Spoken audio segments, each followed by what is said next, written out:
Saludos, estimados participantes. Bienvenidos a la clase número 5 de la Cátedra Laboratorio de Investigación 1 para la carrera de Diseño Gráfico. Bienvenidos. Hoy vamos a hablar sobre... Vamos a compartir la pantalla. Espera un momento, por favor.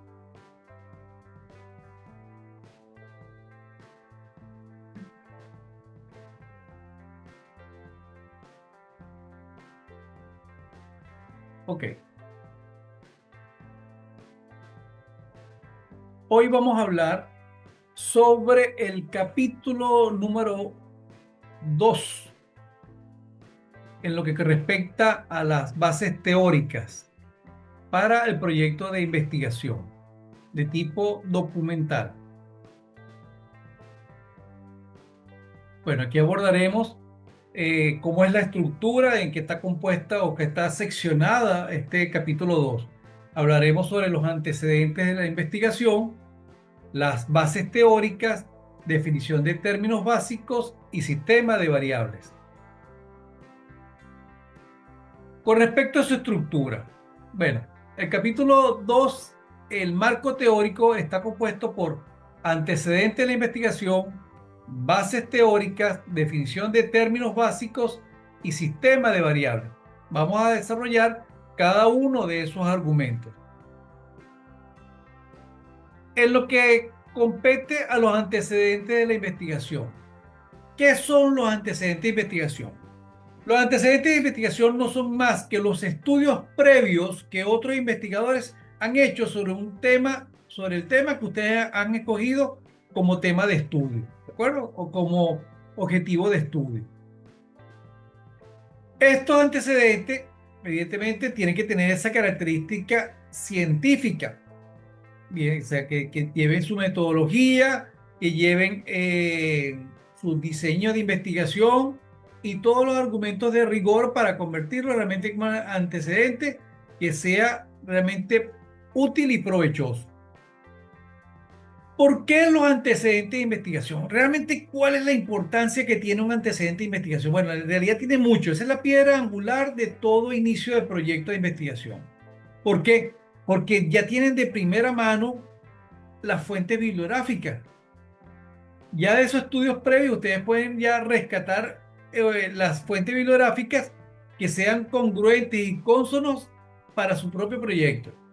Claro, por supuesto que validando la vigencia de esa fuente, ¿de acuerdo? O sea, no conviene agarrar la fuente, sencillamente señalarla y no verificar de que esa fuente aún siga siendo vigente. Por otra parte, también tienen en su poder esa información a la cual ustedes pueden analizar y generar sus propias apreciaciones. ¿De acuerdo? Por otra parte, también estos antecedentes que le va a permitir, primero ya tiene una investigación, una experiencia previa del tema que ustedes están investigando, donde de repente tomaron en consideración algunas características o algunos factores que probablemente ustedes no tengan en cuenta en el momento de iniciar su investigación. Y eso le da a usted un adelanto para definir si van por ese camino o establecen una nueva ruta de investigación. O sea que de antesala, esos antecedentes de investigación le dan un trampolín de avance en su proceso de investigación. ¿Eh? Cantidad. Bueno, ordinariamente en todo proyecto de investigación al menos deberían ser 5 antecedentes. Pero por la ligereza, por lo pronto que tenemos nuestros tiempos, vamos a relacionar 3 antecedentes de investigación. Estos 3 antecedentes de investigación deben estar orientados, bien sea tanto de carácter nacional como de carácter internacional. Profesor, pero ¿cómo es eso de carácter? ¿Por qué carácter internacional? Si la investigación la estoy haciendo aquí en el país. Sí, ciertamente. Pero si yo hablo de un tema de estudio que tenga una relevancia internacional o que también sea objeto de estudio en otras latitudes, eso nos va a permitir hacer un contraste en cuanto de repente desde el punto de vista económico, desde el punto de vista social, desde el punto de vista cultural, ¿no? Y de repente, ¿por qué no? Desde el punto de vista hasta climático, de repente, desde el punto de vista a nivel de los materiales, probablemente hay materiales que se preparan aquí en el país y, y no por fuera y viceversa. Entonces tenemos que tener ese conocimiento holístico sobre el problema. Antigüedad, 5 años, máximo 5 años. ¿Por qué? Porque eso van a tener la documentación más actualizada, vigente y que realmente le va a ser útil, porque mucha información que date más de 10 años, por lo general siempre cae en un estado de obsolescencia o ya las realidades ya no son las mismas y por tanto ya esa fuente ya no es lo suficientemente efectiva o sustentable como para usted establecer su base de proyectos a través de esos antecedentes. El tema que estoy investigando, mire, lo que se consigue son investigaciones por más de 10 años. Sí, eso es posible. Hay de repente temas de estudio que no han estado en la lupa de interés de los nuevos investigadores y es probable que entonces ese conocimiento no se haya actualizado. Pudiéramos aceptar de repente un antecedente con esa característica, pero ciertamente habría que entonces buscar información de carácter tangencial. De repente no encontrarán el tema propiamente, pero sí argumentos símiles o relacionados. Por ejemplo, impacto del color en los estilos minimalistas. Se me ocurre. No sé si estoy diciendo algo disonante. Pero en este caso, ok, de repente no voy a conseguir ese tema en sí, pero a lo mejor puedo conseguir sobre el impacto del color.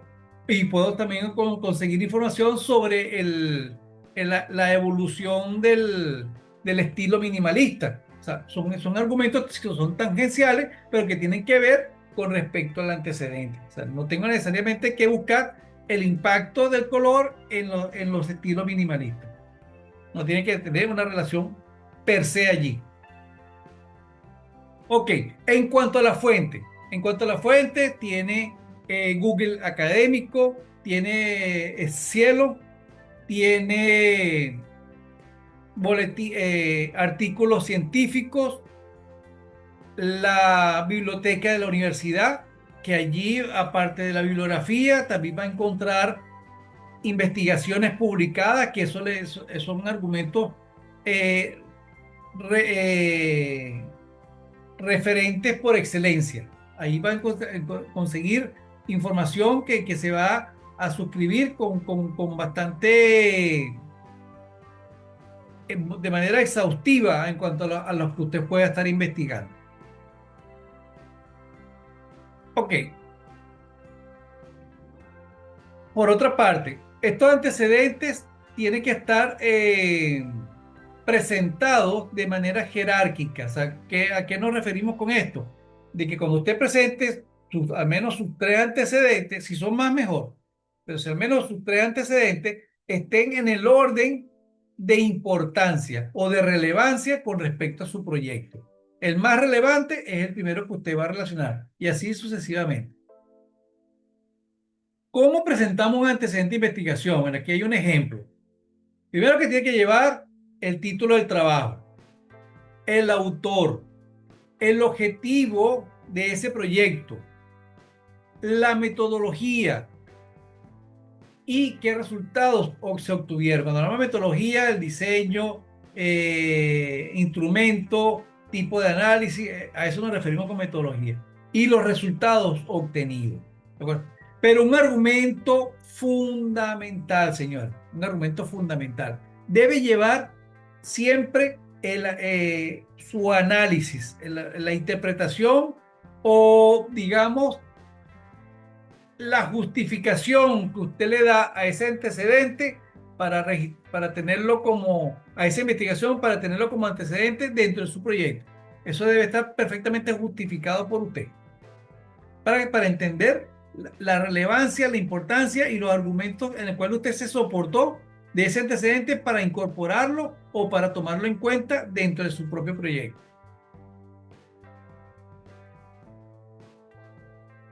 Hablemos ahora sobre las bases teóricas.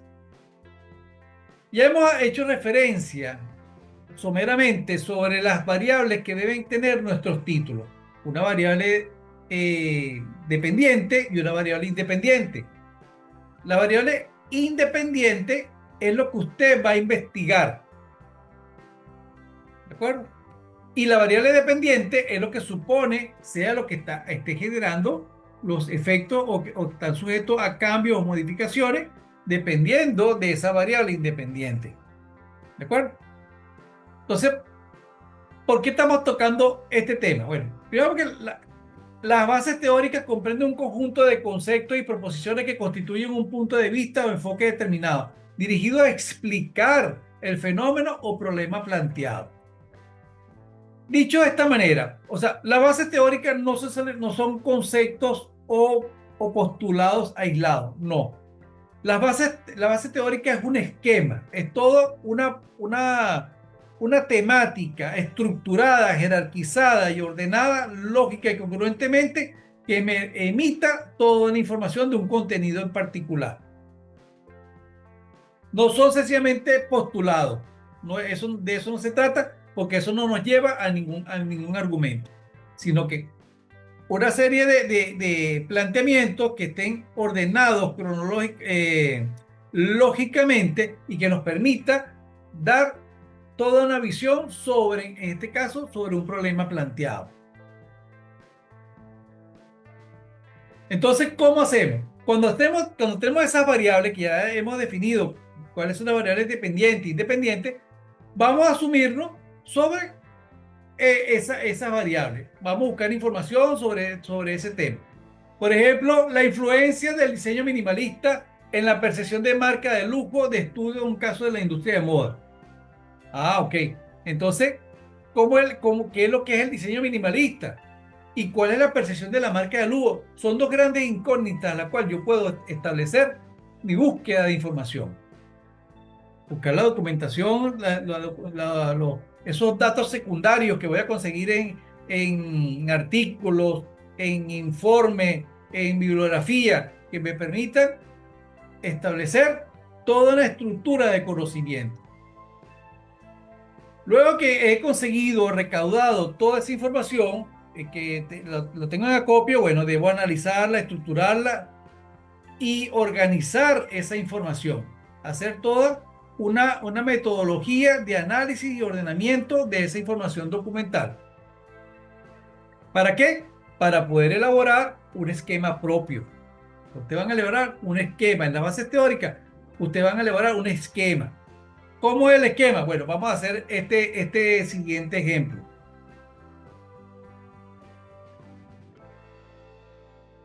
Aquí tenemos un título. La influencia del diseño minimalista en la percepción de marca de lujo. Un estudio de caso en la industria de moda. Ok. ¿Qué vamos a buscar? Aquí tenemos el diseño minimalista. Ok. Tenemos el diseño minimalista y la percepción de la marca de lujo como las dos variables que podemos detectar en este título de investigación documental. Ok. Hablemos sobre el diseño minimalista. Entonces, establezcamos cuál es la definición, cuál es su historia, cuáles son sus principios fundamentales, diferencia con otros estilos, cuáles son las aplicaciones del diseño minimalista en el diseño gráfico, en el diseño de interiores, en otros campos, cuáles son las características y beneficios del diseño minimalista, las críticas y limitaciones.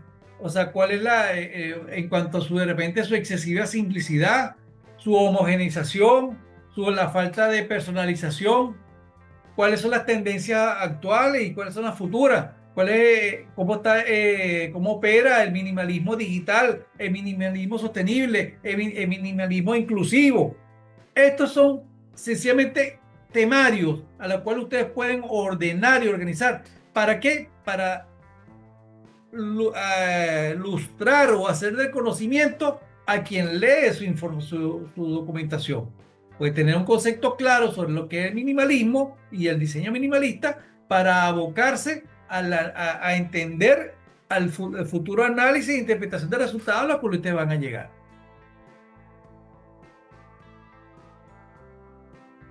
Ok. Luego que ustedes elaboran ese esquema, entonces sencillamente queda es responderlo o desarrollarlo. Entonces van a desarrollar todos esos argumentos de esos esquemas en su base teórica. Eso sí, cada argumento que ustedes están señalando, ustedes van a colocar su cita, la fuente bibliográfica, donde proviene esa información, la cual ustedes están plasmando allí. Pero hay argumentos que nosotros conocemos y sí, ustedes como profesionales en el área de diseño, hay muchos argumentos que para ustedes les son muy familiares o ya los conocen y ya los manejan. Pero como ustedes están en este rol de investigadores, ustedes deben señalar las fuentes bibliográficas. Luego que ya tienen la fuente bibliográfica estructurada, entonces, bueno, hablamos sobre la definición de términos básicos. ¿Qué es la definición de términos básicos? Bueno, la definición de términos básicos se refiere a aquellos términos que no se definen en el marco teórico, pero que siguen siendo importantes su definición para comprender el cuadro completo de las teorías que se exponen. Contiene solamente los vocablos o expresiones inmersas en el problema. ¿Qué se quiere con esto?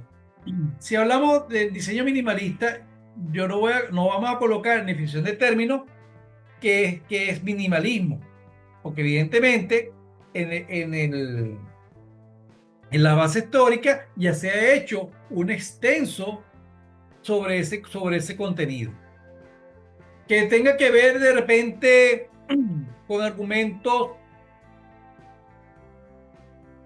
eh, que menciona sobre la psicología del color y es un argumento que no ha desarrollado. Ok, eso sí merece incluirlo como términos básicos para aclarar en los términos que de repente ha expuesto pero que no desarrolló. También es conveniente en el caso de que exista algún tipo de ambigüedad en cuanto a la terminología. Por ejemplo, el término audiencia. La audiencia puede ser perfectamente concebida como un público que está ante un escenario de un espectáculo, una obra, ¿eh? Pero también puede ser audiencia como la acción jurídica que se hace en un tribunal. Entonces, esos términos que generen esa ambigüedad se debe aclarar en esta definición de términos, con su respectiva fuente bibliográfica. Por otra parte, la definición de términos también tiene que estar plasmada de forma jerárquica, o sea, perdón, alfabética.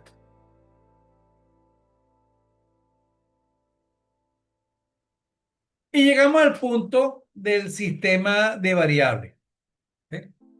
Ya hemos señalado de que cuando hemos armado nuestro título hay unas variables dependientes y variables independientes. Probablemente exista una clase donde yo haga todo un desarrollo de lo que son los tipos de variables.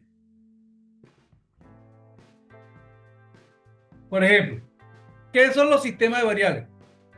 Es una característica o cualidad, magnitud o cantidad que puede sufrir cambios y que es objeto de análisis, medición, manipulación o control en una investigación. También existen otro tipo de variables que son de variables categóricas, variables nominales, en fin, hay una gran cantidad de argumentos en cuanto a variables. Lo cierto es que son dos grandes elementos, tanto variables dependientes como independientes. ¿Ya? Y ese es el argumento que vamos a manejar por ahora. Por ejemplo, variables independientes son las causas que generan y explican cambios en las variables dependientes. Y variables dependientes son aquellas que se modifican por acción de la variable dependiente. O sea, la variable dependiente es la situación que está viéndose afectada, que recibe el impacto, la influencia, los cambios de la variable independiente, que es el elemento que de repente la psicología de color, el minimalismo. Entonces ahí tenemos dos elementos. La psicología de color como variable independiente, porque es dependiendo de los elementos de color que yo aplique al minimalismo, eso puede generar algún cambio en cuanto a la percepción de los usuarios. Entonces, ahí tengo mi variable dependiente, que es cómo afecta en el diseño minimalista.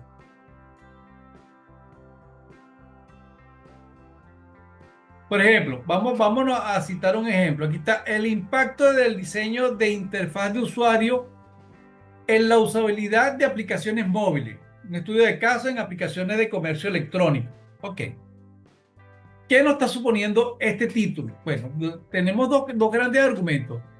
El impacto del diseño de interfaz de usuario.